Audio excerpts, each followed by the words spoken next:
source for everything paranormal. Parax.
Good evening, everybody, and welcome to Channeling History. We want to wish all of you a Merry Christmas, Happy New Year, and all the good stuff. As you probably know by now, we're the only show where we speak to the holiest of spirits and the souls that made things happen throughout history. We're brought to you every week on Sundays by the Parax Radio Network. I'm Barry Strohm, your host, and I will be doing the channeling tonight. And I'm Connie Strohm, your co-host, and I'd like to thank you all for tuning into our show this evening. Tonight, as usual, but it is extra special this evening as we celebrate the Christmas season by channeling the Blessed Mother Mary and Joseph, the parents of Jesus. Tonight, we will not be doing any commercials, and when we take a break, we will play one of the most beautiful songs ever written, Schubert's Ave Maria. As you listen to it, relax and sense the wonderful and loving energy of Mother Mary and Joseph. The holy couple will tell us about the actual events surrounding the birth of Jesus, and then they will answer questions submitted to them. Please participate by sending us questions through the chat room. This is a rare opportunity to ask questions of Mother Mary and Joseph and participate in this Christmas miracle. We're going to try to move things along as quick as we can tonight. As you know, we always try to do a small disclaimer. Tonight, it probably shouldn't be very necessary. There will always be those that do not believe or think our channeling with the Holy Spirits can possibly be happening. So the opinions, statements voiced on our show are the channeled words of the spirits and do not necessarily reflect our opinions, those of the Parax Network, or our sponsors. Tonight is very important, so we will spend as much time as possible channeling with our guests tonight. If you listen to our shows, you're going to know that before we channel, we always say a prayer of protection. It's a wonderful prayer. It's one that can be used by anybody. If you go to our YouTube channel, you'll see that I have it up. And you can, when you see any of the videos, we always have the prayer up for a while so people can read it and use it if they wish. So Connie's now going to say the prayer, and we'll begin to channel with the spirits of the Blessed Mother Mary and her husband Joseph. God, please grant us your wisdom and protection. Grant us the knowledge that we can handle and keep us safe from all things that will harm us. Keep the messages positive and pure love. Keep us safe from our egos. We ask these things in the light of the seen, the unseen, and the honesty of God. Okay, Connie, very special show tonight. So we're going to start out this year by speaking with the spirit of Joseph, father of Jesus. So Connie, if you're ready, I know that Joseph is here as well. Okay, Joseph, would you like to start with a message for our listeners, please? Yes. First of all, I would like to thank you for being allowing me to come through tonight. As many of you know, I generally stay in the background because I know that Mary is the most beloved and many people pray to her. But I do appreciate the fact that I'm going to have the opportunity to speak a bit. I want you to know that the Christmas season is an incredible time. It is not just a time where people give presents, party, drink, eat. Christmas should be a time where all of you think about the birth of our son. When we gave birth to Jesus and took care of him, we never realized that his words were going to affect billions of people throughout the years. When we lived, we had very little idea of the world that was around us. We were very poor people. We got along. We managed to raise our families. We worked very hard, but it was a very difficult time. We really had no concept of who our child was going to be. It is a miracle that we can speak with you tonight about such a cherished event in Christianity and for the world. Our son was a very wonderful person. As a child, he was a most loving baby. As he grew up, he was very intelligent. He wanted to travel. He wanted to have a family. He knew what was ahead of him. In the beginning, we did not fully understand what the true powers of our son were. We knew he was special, but we never realized in life just how special he was. So tonight I want to thank you. I know that you have questions for me, and I hope that people will participate. As I say, I usually stay in the background. There's not much written about me in the Gospels, but I am a true servant of God. I try to serve him as best I can, and I hope that my messages tonight will help people find peace, help them find love, and help them understand the true path to happiness is showing love for one another. So, Connie, I am ready to answer your questions. Thank you. Let's start with, what was your occupation? I was primarily a carpenter in life. Most everyone did some carpentry work. It was not a time that you could call a contractor and have them build a home for you or even do any type of improvement. It was not a time of running water or really a very healthy way of living. I also did some fishing. Fish was very important to the people of our time. It was a food source and a very important food source. We did not like to slaughter our animals. We needed them for milk, or we needed them for many things. So it was a very difficult time, but I managed to make a living, mostly with the carpentry work and as a fisherman. What was it like living during the first century? It was a very, very difficult time to live. It was a time of very great violence. Romans were in control of Judea at the time. There was a large Jewish population, and most of the time the Romans did not interfere with the members of the Jewish faith. It was not a time that there was any social net or any way to take care of people.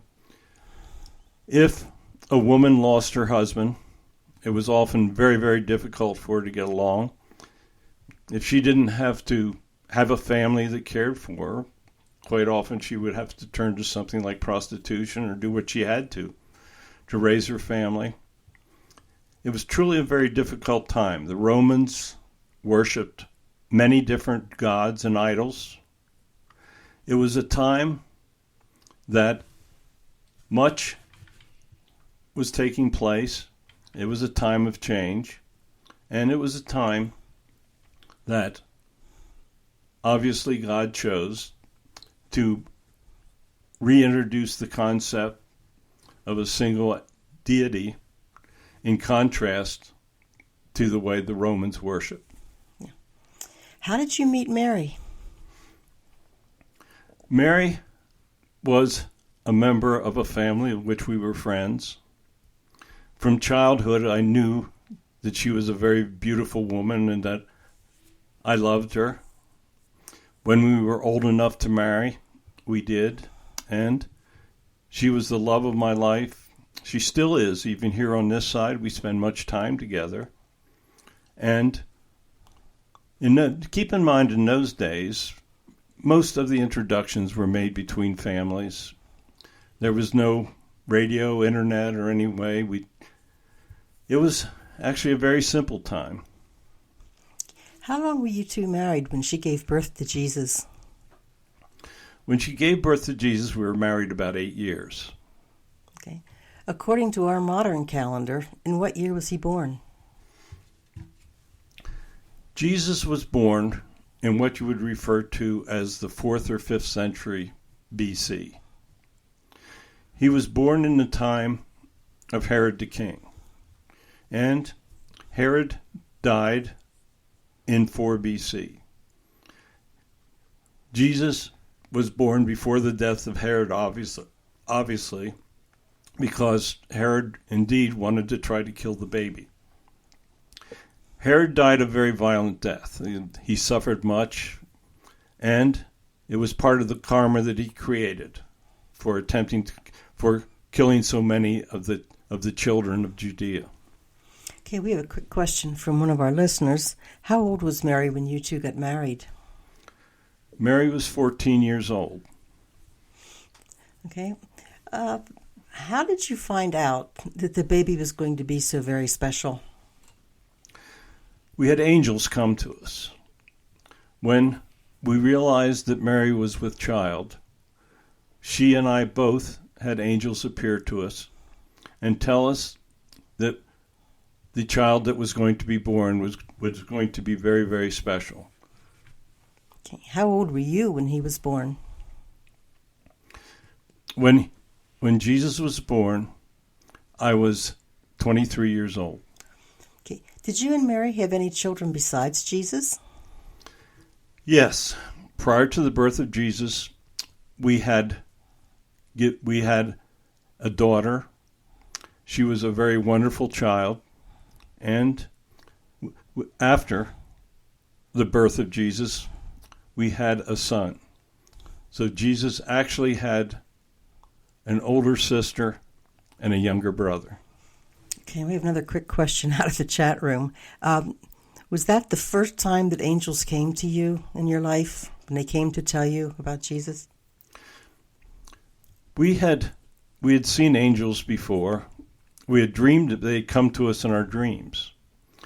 They had told us that we were going to be doing something very special in the future. But we never truly understood what was taking place. We knew that angels were very special, but we really did not fully understand the capabilities of the angels that were coming to us. It was not until we realized that Mary was carrying a baby that we really had Gabriel come through and explain what was about to take place for us. Okay, why did you take Mary, who was soon going to be giving birth, to Bethlehem? The Romans were requiring a census. They wanted to know how many members of the Jewish population were living in Judea.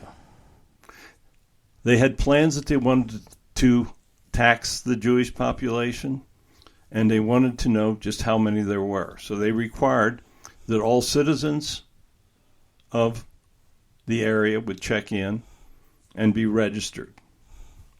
When you arrived in Bethlehem, what type of accommodations did you find? Keep in mind that in those days, there were no hotels or places that people could stay. Individuals would have rooms where you could sleep, and they would charge travelers for it. But there was nothing that was very formal or really very comfortable. When we arrived in Bethlehem, we'd have been told to check in with an individual and that he would probably have a place for us to stay. He let us stay actually in a stable. The weather was still quite warm, and even though there were animals there, it was at least a place of relative safety, and we were out of the weather. How did you find out that Herod was going to attempt to kill the baby? We were first warned by the angels. They came through and said that we had to be very cautious, that we had to be very careful, and that Herod had heard that a baby was born that was going to be the king of the Jews. Herod wanted that title for himself, and he wanted the title for his children when they took over. Herod knew that his sons would be ruling Judea in the future, and he wanted to try to have them have the title. He also feared that if a king of the Jewish population had been born, it could be a problem for stability for the Romans in the future. What was it like to raise Jesus? Jesus was an incredible child. He was always pleasant. He was happy. He never showed anger. Got along well with his brothers and sisters, even though there were times that they teased him. He was incredibly intelligent. Even though we did not have the ability to send him to any school at the time, he was a wonderful, easygoing, personable child. He was a reflection of what he was to become as an adult. Okay, when Jesus left for his ministries, did he tell you he would not return? Yes, he warned all of us that he would be preaching the words of the one God, and that the Romans would be very angry with him for what he was about to do. He said that it would be a very, very difficult time. He knew that he would be facing a very difficult death. He tried to warn us that there was going to be a period of great unhappiness. But he also said that there was a time that we would all be together again in heaven, and that we were to help raise his family, help care for those, try to bring comfort to those that were grieving. He said that he would have many people with him. He said that he would like to have his mother accompany him at times, that she could bring comfort and help spread his words. He asked that I stay behind with our family and that I stay behind with his. His family was kept a secret. He feared that the Romans would find out about it, and he feared that the Romans would kill his family. He asked that I stay behind and help act as a father for the children. He was very, very cautious about his family. He wanted it protected at all costs. So Mary would spend time with him as he was with the disciples and speaking to the people. And I stayed behind and tried to care for his wife and children. Did Jesus ever tell you he was the Son of God? Jesus tried to explain that he had been sent back by the one God. He said that he would actually be known as the Son of God. He never told us the fact that he was God incarnate. That would have been very, very difficult for the people to understand.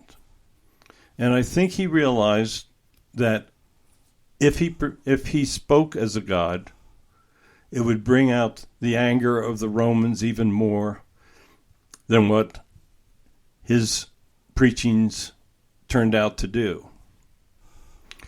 He tried to explain all this. Now keep in mind, as I said earlier, Mary and I were very, very simple people.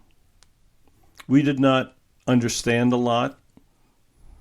The angels had told us that he was very special and that he was very close to God. We tried to understand it as best we could. Once he started to preach his ministry, we realized that he was having a great effect on many, many people. Mary would return home occasionally and tell us what was taking place. She would say that there were more and more people that were following him. She would say that he had performed miracles. Before he began his ministries, he had only ever performed a single miracle,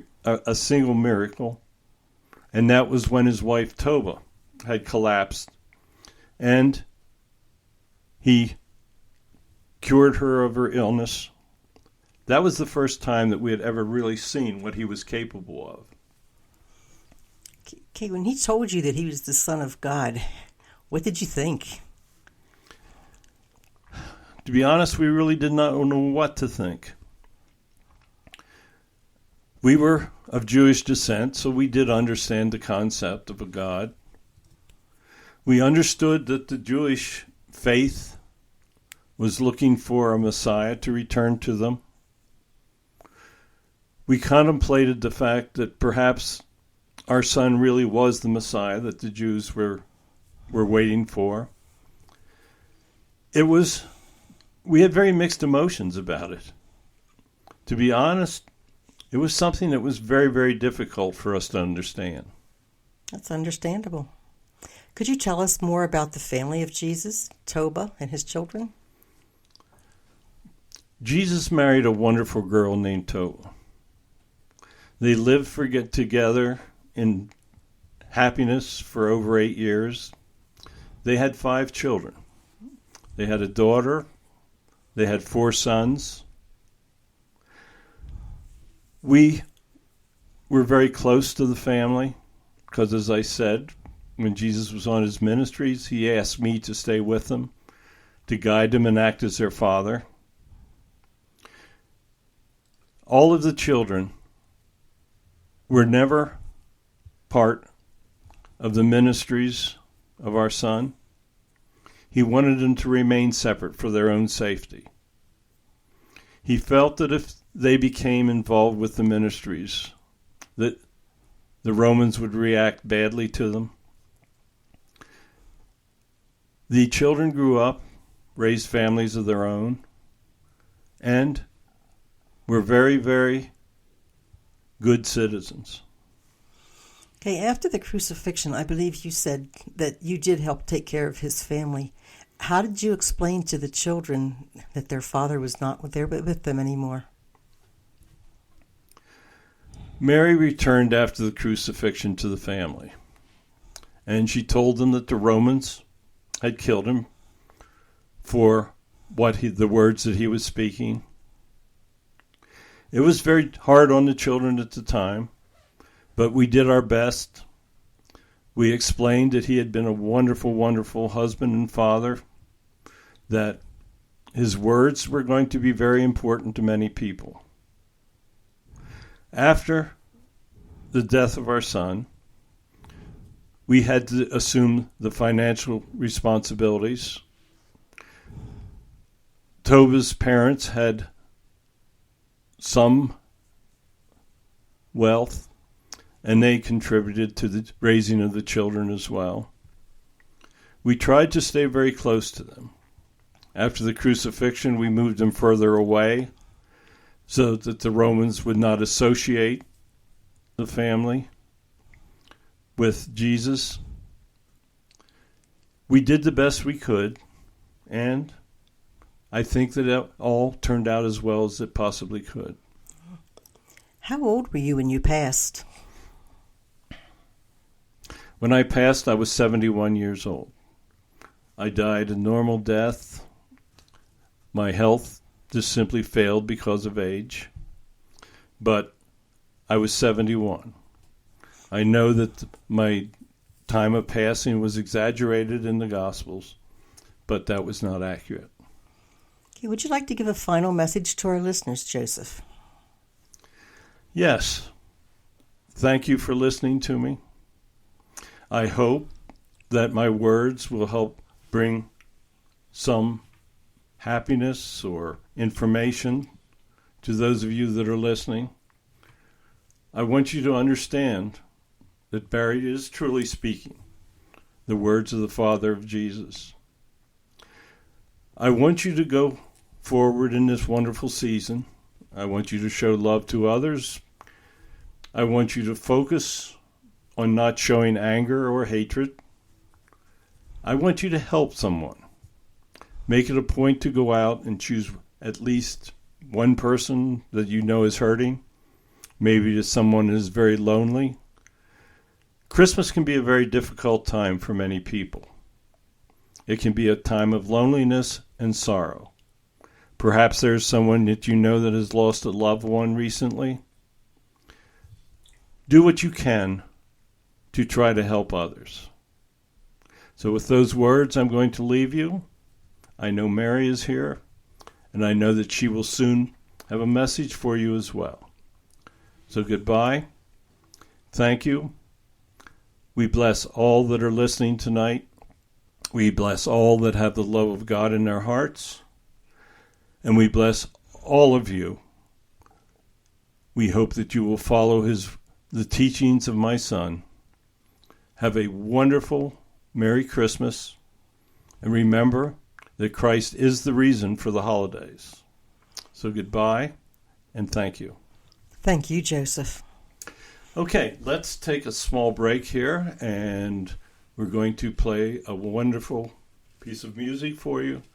When we come back, we will have Mary with her messages.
That is an incredible way to celebrate the holiday seasons. I hope you all enjoyed it.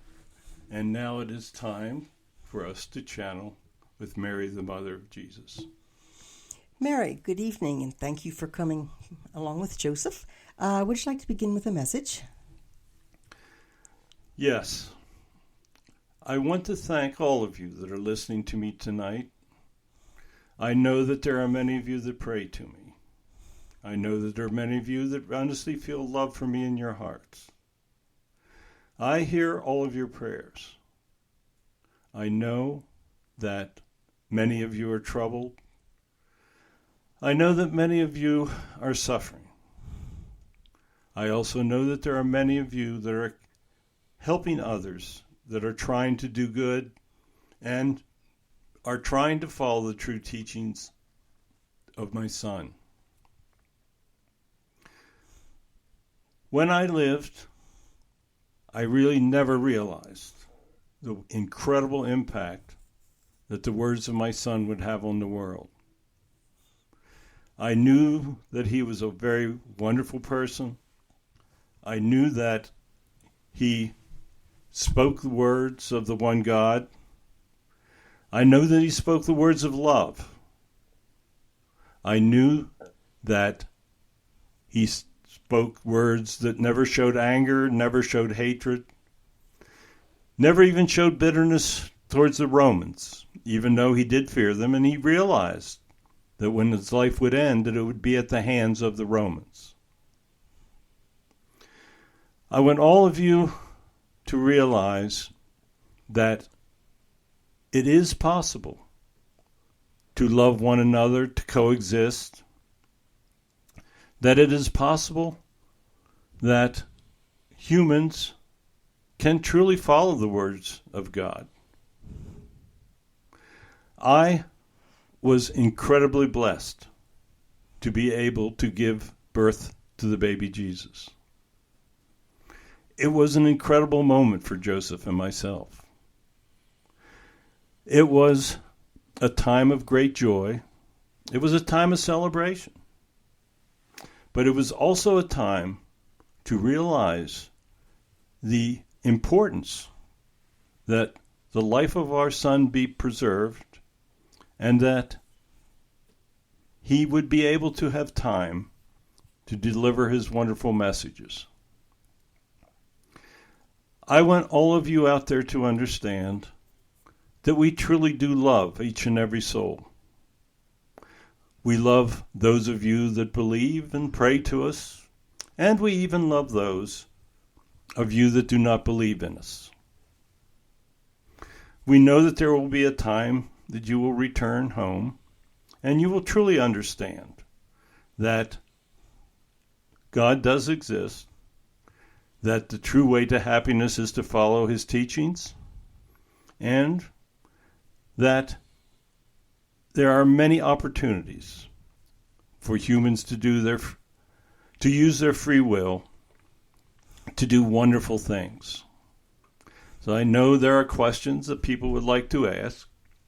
So I thank you for allowing me here. And Connie, it's time for the questions. Okay. When you realized you were going to have a child, did you know immediately that that baby was going to be so special? As soon as I realized that we were going to have another child, the angels began to come to me. Gabriel in particular would speak to me and tell me that I was going to have a very, very special child. He told me that we had been sent back from heaven to deliver and raise this child, that he would do incredible things, and that he would truly change the world. Who was the first to know that the baby was special? Was it you or Joseph? I think we pretty much realized it at the same time. The angels were appearing to both of us. I would tell Joseph what I had just seen, and he would say that he had just had the same message as well. So I think that it was pretty much a simultaneous action by the angels. They made sure that we truly understood the importance of the journey that we were about to partake in. So how did the two of you react to that news? It was very difficult for us to understand this. We had been raised Jewish. We had been told that there would be a time that a Messiah would return to lead the Jewish people. We never truly believed that what we were hearing was even possible. It was not until after the baby was born that we looked down at it. It was not until after the baby was born that we looked down at it. It was not until after the baby was born that we looked down at it. We listened to the angels and the messages, and we saw the miracles that was taking place around us. And we truly understood at that point that we had an obligation to raise and protect the baby Jesus. Okay, and how old were you when he was born? When Jesus was born, I was around 21 years of age. It was a good time to have a baby. I had had a daughter previously. She was with us in Bethlehem. And even though she is never mentioned in the Gospels, we had a wonderful, loving family. Okay, the Apostles' Creed states that Jesus was born of the Virgin Mary. How accurate is that? That is not accurate. As I have told you before, I had a child before Jesus was born, and I had a child after Jesus was born. It was a story that was made up by the Catholic Church. I think they felt that the truth of my life would not be remembered by many people, so it would be better off if they exaggerated what they taught of me. There are many, many exaggerations present in the writings about myself, my son, and all the things that took place. I think that what happened to us, the miracle of his birth, the miracles that he did, I think that was truly something that did not need to be exaggerated. The story of his birth is one of the more accurate things in the Gospels. Some of it was exaggerated, but some was not. The story of his birth is one of the greatest miracles of all time. Okay, a quick question from one of our listeners. What was Jesus' full name?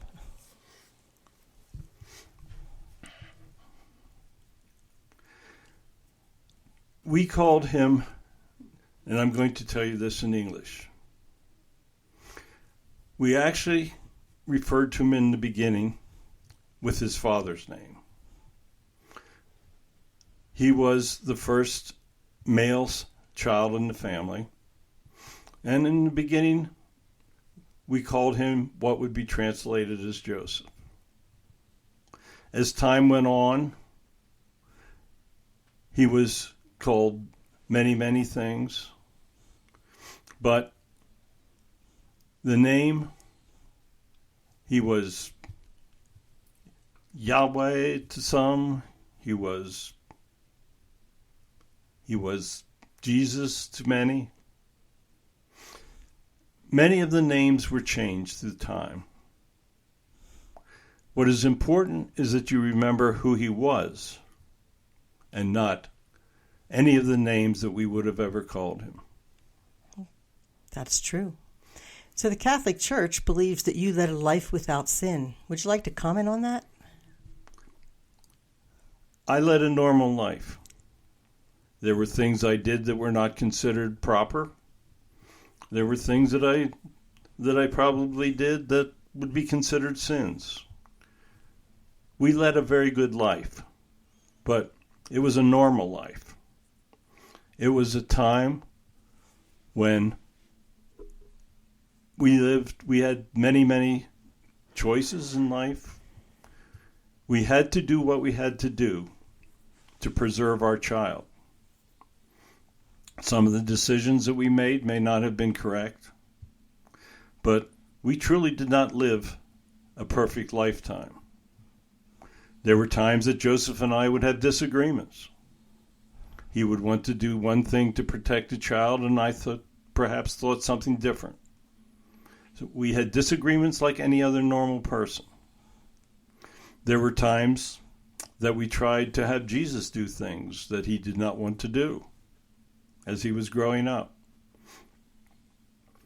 So the important thing to remember is that Jesus, Joseph, myself, we all lived very normal lifetimes. It was not until John said the prayers for him at baptism that he began to follow his ministries. His ministries consisted of many miracles, of many words of wonder to many. But it is, I think, critical that many people, that all of you think of the fact that in many ways we were just simply normal individuals that were living in very difficult times. Could you tell us a little more about Jesus' siblings? Jesus had a daughter. He had a daughter named Sarah. He had 4 sons. They were ranging in age from 6 to 1 year old when he left on his ministries. As Joseph told you, he remained with the family to try to be the father figure in raising them when Jesus left on his ministries. They turned out to be very normal children. They were good children. They raised their they all had families. Sarah was quite sickly and she passed in her early 20s. She was never married because of her health problems. The family of Jesus was also very, very normal. Okay, could you tell us any more about Jesus' sister and her brother? His sister was a wonderful child. She grew up, she married, she was 15 when she married. She married a wonderful husband. His name was Ezekiel. They had 3 children, and they lived a normal life. After Jesus was born, he had a brother. He was born 4 years after Jesus. We were still in Egypt at the time that his brother was born, and we brought all of the children back when we returned to Judea when we knew it was safe. His brother was named John. He was involved with some of the ministries. He became a very active disciple of Jesus. He tried to support his brother. He was martyred by the Romans as well. His brother was a very, very kind person. He realized that Jesus was special and tried to support him as best he could. He gave his life trying to speak his words. Okay, who was the first, we're going to go back to Jesus' birth, who was the first to see the newborn Jesus? Well, actually the first people that saw the baby were the hands that worked with the animals.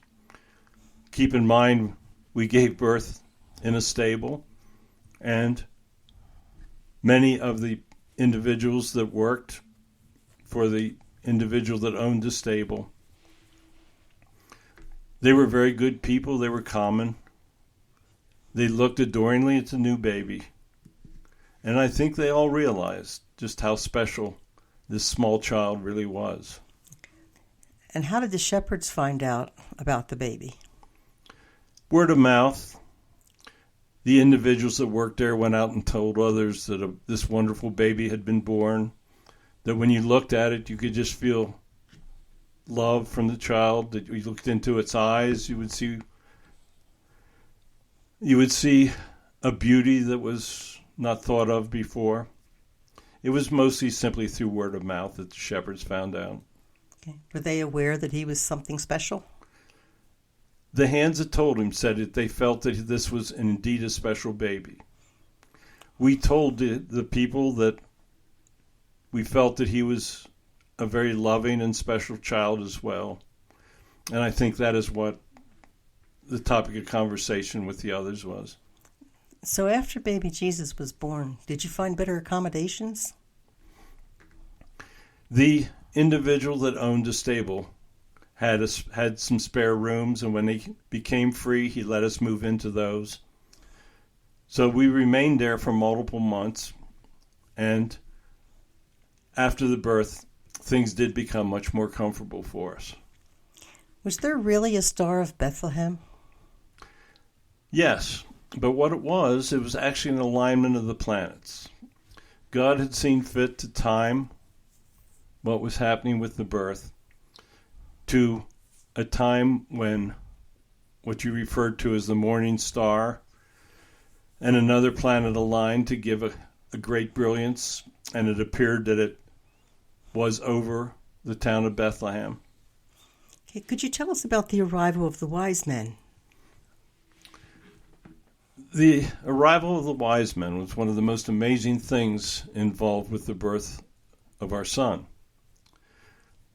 He was around 3 years old, and all of a sudden we looked up to see this group of individuals approaching. There was about 50 of them, and there were 4 of them that stood out. They had wonderful suits of clothes. They were very wealthy. They had traveled many, many miles to see our son. They had learned about him through the gift of prophecy. They were told that the Messiah had been born, and they traveled many, many miles to see our son. They first checked in with King Herod because that was the custom of the time. Herod told them that he had heard it had been the birth of a baby, and he asked them if they would return and tell him the location of the child, that he wanted to pay homage to the child as well. They also told us that they did not believe him because they felt that he had ulterior motives and wanted to know where the baby was born. They gave us incredible presents. As I said, we were very common people. We were very poor. We had never seen such people before. When they started to give us gold and frankincense and myrrh, we did not know what to say.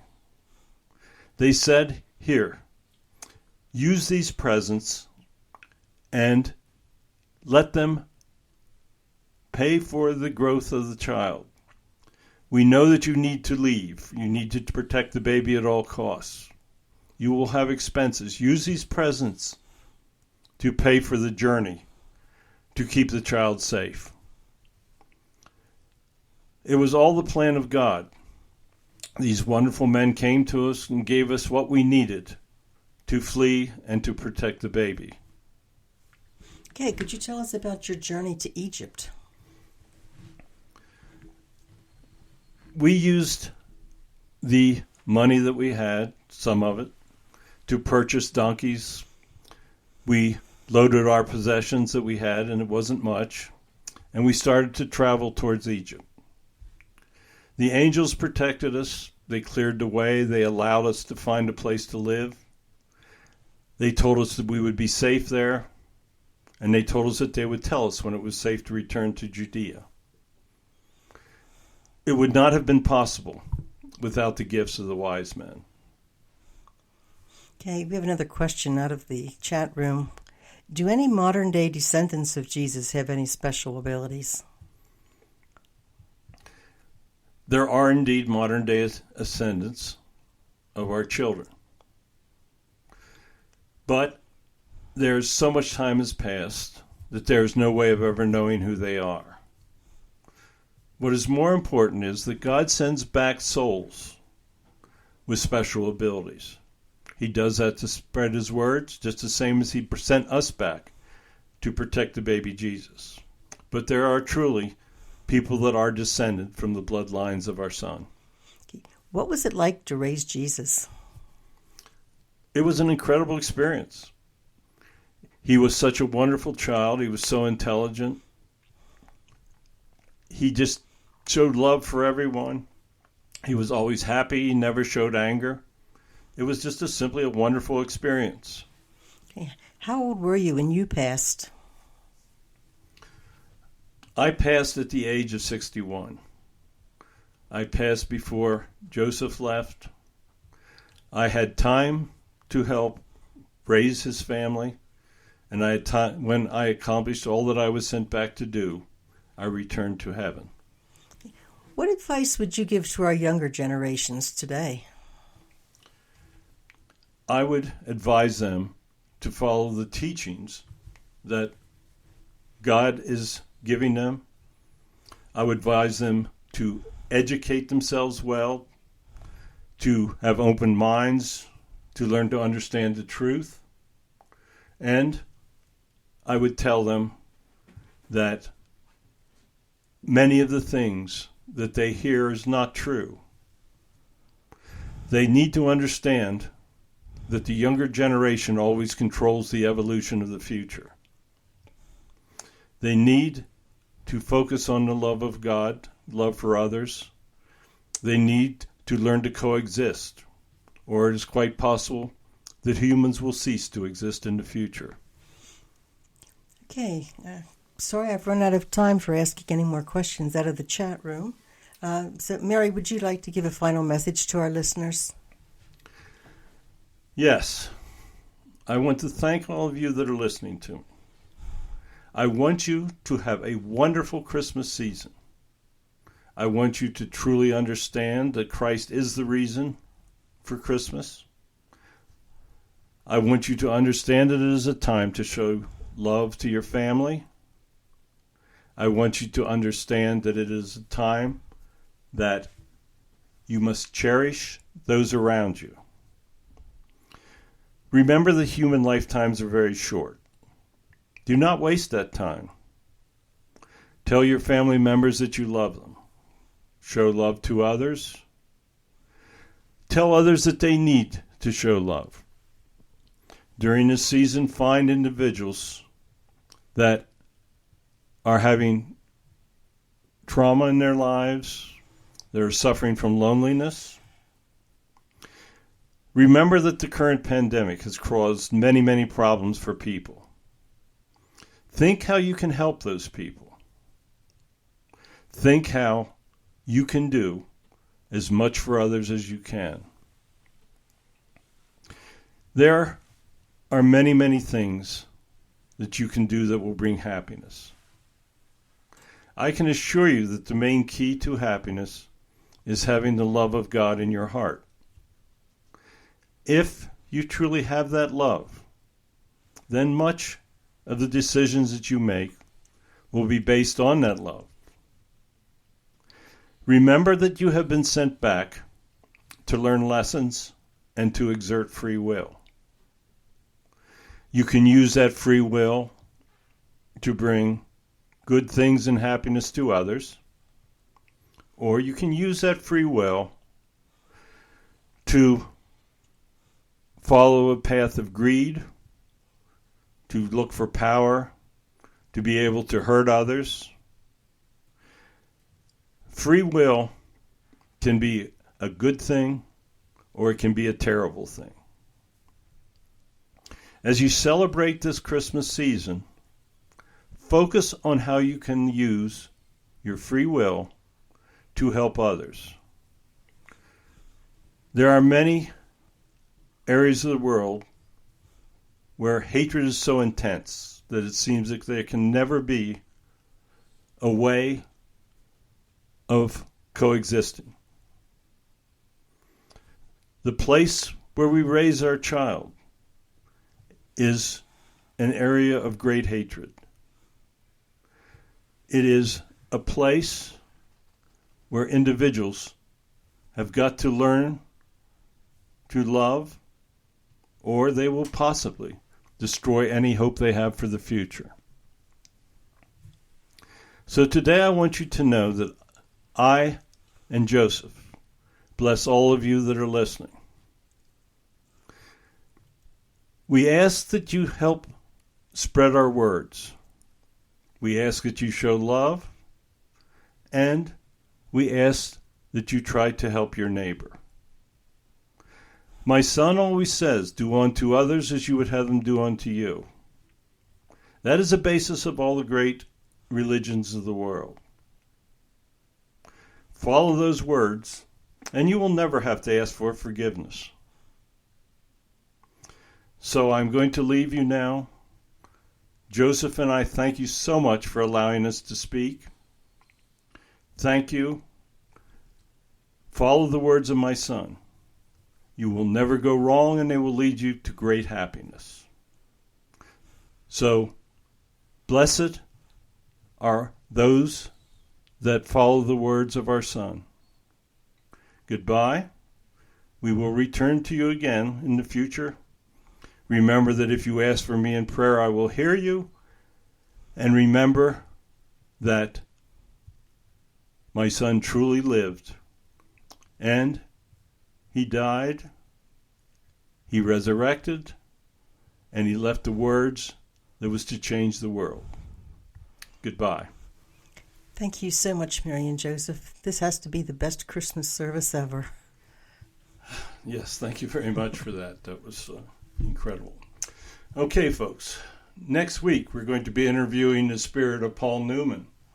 He was not only a great actor, but his charities generated billions of dollars for the needy.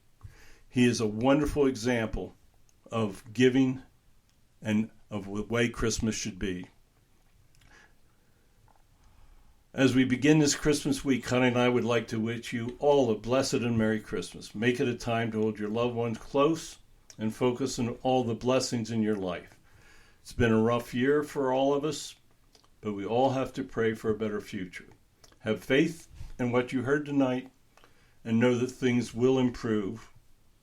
I hope you enjoyed tonight's show. Thank you for listening. Please join us Sundays at 9 p.m. Eastern Time on the Parax Radio Network. God bless all of you. Have a wonderful Christmas and a good night. Thanks for listening to Channeling History. Tune in again next week for another electrifying episode, as we never know who will make an appearance or who will come through the portal. Any rebroadcast or other use of this program without explicit permission is strictly prohibited. Copyright 2020. Our Story Begins by Kevin MacLeod, licensed through Incompetech.com.